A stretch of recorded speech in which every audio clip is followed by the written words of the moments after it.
एक तरफ महुआ मोइत्रा का बड़ा बयान तो दूसरी तरफ दिल्ली पुलिस का कड़ा विरोध। महुआ मोइत्रा कह रही हैं कि उमर खालिद जैसे लोग लंबे समय से जेल में हैं, जबकि दोषी ठहराए गए कुछ लोगों को पैरोल मिलती रही है। वहीं दिल्ली पुलिस का कहना है कि उमर खालिद और शर्जील इमाम की कथित भूमिका गंभीर है और वो 2020 के दिल्ली दंगों से जुड़े मामले में कथित साजिश के मुख्य आरोपियों में शामिल हैं। यानी एक ही मामले को लेकर दो बिल्कुल अलग अलग दलीलें सामने हैं। सवाल यह है कि क्या कई सालों तक जेल में रहने के बाद जमानत पर नए सिरे से विचार होना चाहिए, या फिर आरोपों की गंभीरता इतनी ज़्यादा है कि जमानत नहीं दी जा सकती। और अब जब मामला फिर से दिल्ली हाई कोर्ट के सामने है, तो उमर खालिद और शर्जील इमाम की कानूनी लड़ाई किस मोड़ पर पहुंच चुकी है। महुआ मोइत्रा के बयान से लेकर दिल्ली पुलिस के हलफनामे तक समझते हैं इस मामले की पूरी कहानी। तृणमूल कांग्रेस की सांसद महुआ मोइत्रा ने लंबे समय से जेल में बंद उमर खालिद के समर्थन में सोशल मीडिया पर एक पोस्ट किया है।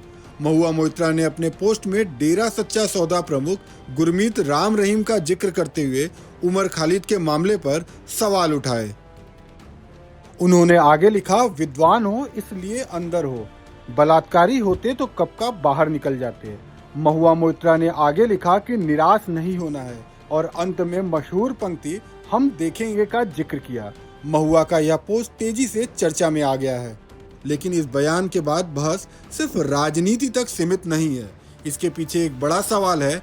उमर खालिद कई सालों से जेल में हैं और उनकी जमानत को लेकर अदालत में कानूनी लड़ाई लगातार जारी है। दिल्ली पुलिस ने एक बार फिर उमर खालिद और शर्जील इमाम की जमानत याचिकाओं का विरोध किया है। पुलिस ने दिल्ली हाई कोर्ट में दायर अपने हलफनामे में कहा है कि दोनों की जमानत याचिकाएं गलत आधारों पर आधारित है और कानूनी रूप से स्वीकार किए जाने योग्य नहीं है।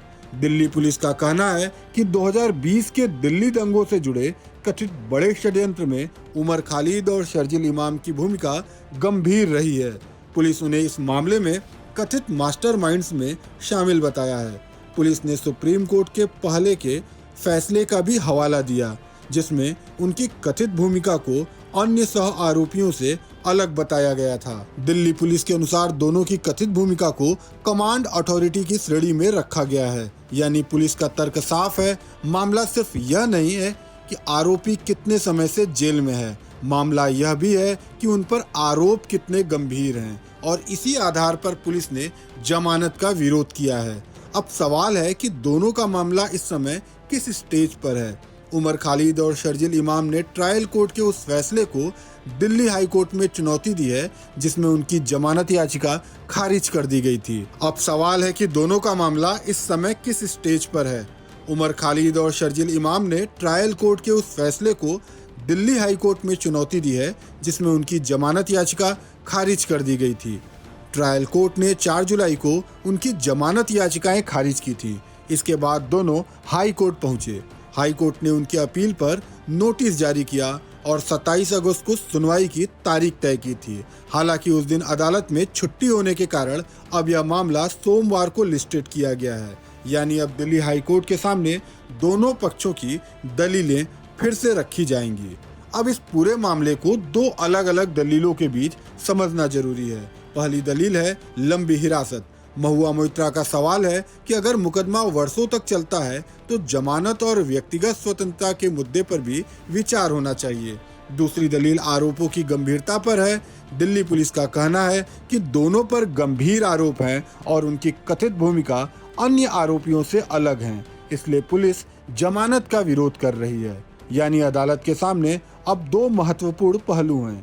एक तरफ व्यक्तिगत स्वतंत्रता और लंबी हिरासत का सवाल, तो दूसरी तरफ गंभीर आरोप और जांच एजेंसी की ओर से लगाए गए कथित साजिश के आरोप हैं।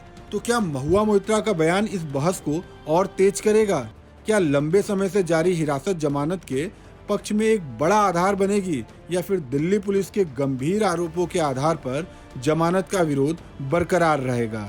इन सवालों का जवाब आने वाली कानूनी प्रक्रिया में मिलेगा। फिलहाल एक बात साफ है, महुआ मोइत्रा के बयान ने उमर खालिद के मामले को एक बार फिर राजनीतिक बहस के केंद्र में ला लिया है। लेकिन जमानत का फैसला राजनीति से नहीं, अदालत में पेश होने वाली तथ्यों, कानूनी तर्कों और आरोपों की गंभीरता के आधार पर तय होता है और सबकी नज़र दिल्ली हाई कोर्ट की अगली सुनवाई पर होगी।